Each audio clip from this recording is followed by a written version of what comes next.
Hello and welcome into the Hilton Head News. I'm Bob Stevens. From Jim Furyk's opening cannon shot to the surprisingly quiet announcement that there will be an RBC Heritage presented by Boeing next year. And that talks continued during the tournament for an even longer term extension, to the winds and clouds finally giving way to weekend sunshine, to the tournament's first South African winner. It was indeed a heritage to remember. Harbour Town's golf course defended itself admirably against the best in the world, and now the circus is being moved out and cleaned up. And one of the world's great resorts gets back to what it does the other 51 weeks of the year. We're going to talk to some community leaders about how the heritage affects so many, but first, let's hear from the winner, newly minted millionaire, Branden. In the last couple of weeks or the last couple of months, it's been pretty tough. I know I've been playing some good golf, but just not finishing it off. And I had some good moments and some good things that I can feed off from last year coming into this week. Like I mentioned on Thursday, I like this golf course. I like the way it plays. I like the type of golf that I have to play around this. So the plan worked out, and I'm super stoked. I'm really excited and just fortunate that I'm in this position. And I know winning this event means a lot to you. I know they gave you a sponsor's exemption last year. So that was awesome.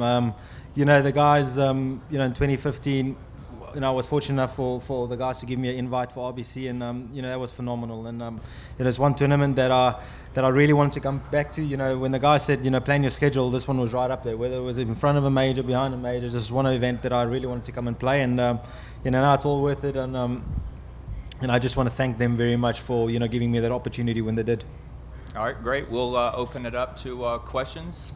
Raise your hand. Let's start with Jim. Chris, right here, Jim.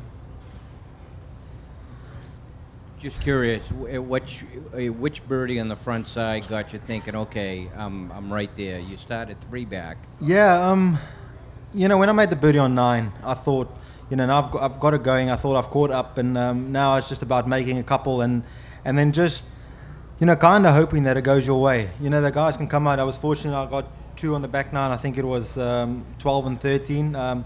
When I made those 2, I really thought, okay, now I'm in a good position. Now I need to hang on, and then I thought a real tough backside there. The stretch is that the par 3, 14.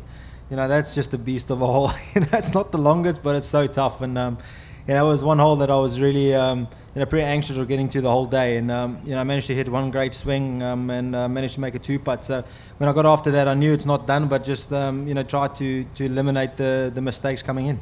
All right, Kathy.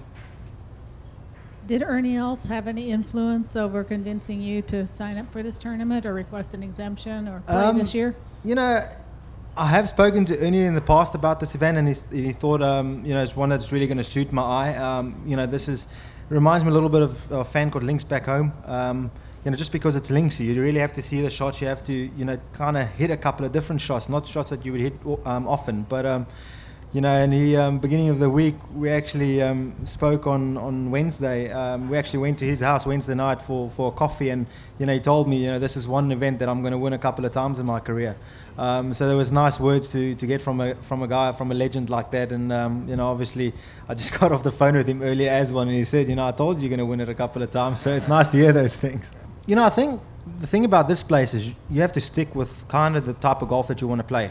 I played very aggressive. I hit a lot of drivers off the tees and things like that. There's a specific little stinger drive that I like to hit, and it just suits my eye hitting those shots on this golf course. So it makes it a little bit shorter than I think the other guys would play it. So and then the greens are so small. You really need to know, when you've got those wedges in your hand, you really have to kind of attack and give yourself some opportunities. I think that's what I did great today. I think my chipping, my wedge play was superb today, and when I had to make a putt, I did, and just to keep that momentum rolling. So I think that was a perfect thing.